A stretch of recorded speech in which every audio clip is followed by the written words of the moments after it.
Welcome back to Canadian Goose Studios.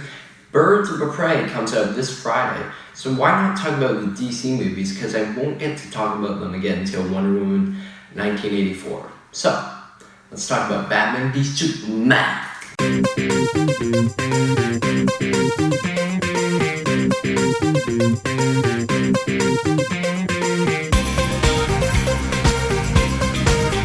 We return. Now, Batman v Superman. Batman v Superman is, I think this is a decent film.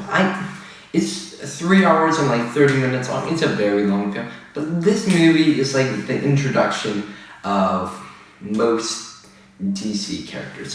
You got Wonder Woman, she got introduced.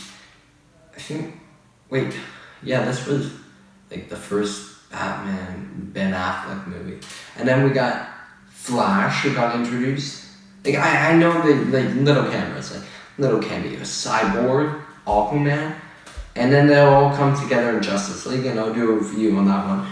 But Batman v Superman is the introduction. I'm not a big fan of the actor of Lex Luthor. I forget his name, but he's in Zombieland and stuff. But Jesse Eisenberg, that's who it is. But I'm not a big fan of that Lex Luthor, because Lex Luthor is supposed to be a deep voice actor, not supposed to be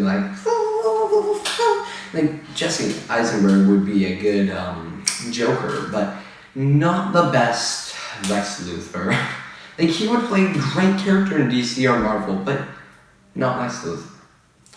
Now, they did shove a lot into this film, which is what Marvel doesn't do. They sort of spread it out in years, but DC just shoves them all together at once, which is why people hate Batman v Superman. Because it's 3 hours and 30 minutes long. It's so long, and it's Superman dies in it, and they do it really fast because Superman comes back in Justice League. They do it a bit too fast with this movie, and we don't really want that out of these superhero movies, because we get excited for these movies.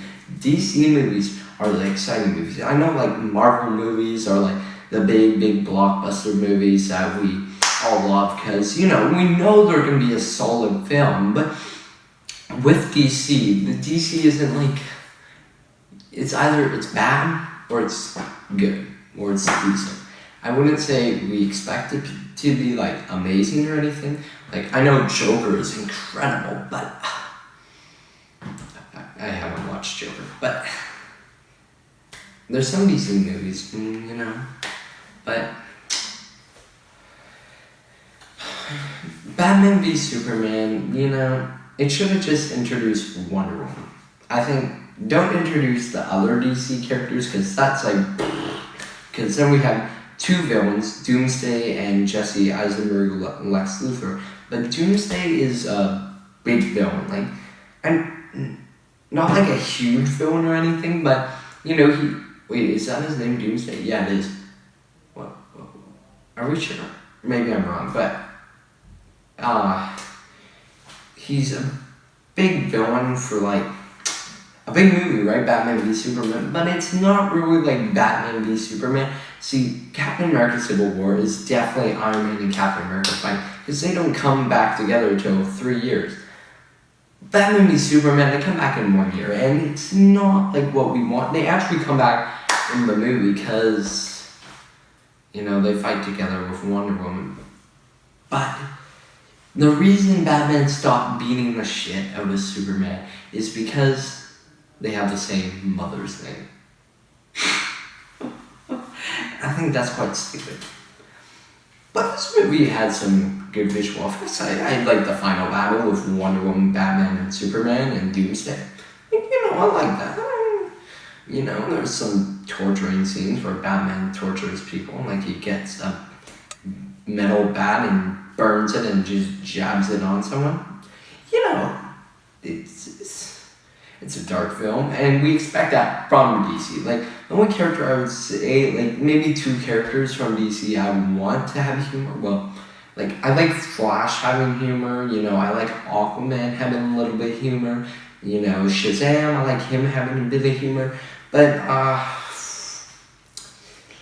I'm not a huge fan of like these like Wonder Woman having humor, because I know she has like a little bit of humor, but then they all have humor and it's like, okay, enough is enough. But I don't mind Batman v Superman. Like, it's not for me to watch over and over, but it's definitely a film that I'll watch once and then be like, wasn't that bad? Like, giving it 28 out of 100, it's definitely not what it deserves. But giving it like a solid like 50 to at least 65 is good enough. I say that's what it deserves, not 28. Because 28, that's like almost as bad as Cats, which we know Batman v Superman is not as bad as Cats. Right? Right. Somehow the Incredible Hulk has more Rotten Tomatoes in this movie, and I do not know how, but still. Batman v Superman, it's a decent film. The rating for this movie, I would give Batman v Superman a 62 out of 100. It's a decent movie. I don't mind it or anything. And I would say if you're a DC fan, you should watch this one, because I can bet you will like this one. If you're like into like different action, like as in Predator, you should not watch this one. This one's one you can skip, but I say you can still watch this one and enjoy it. Well, thanks for watching. Please subscribe and leave a like.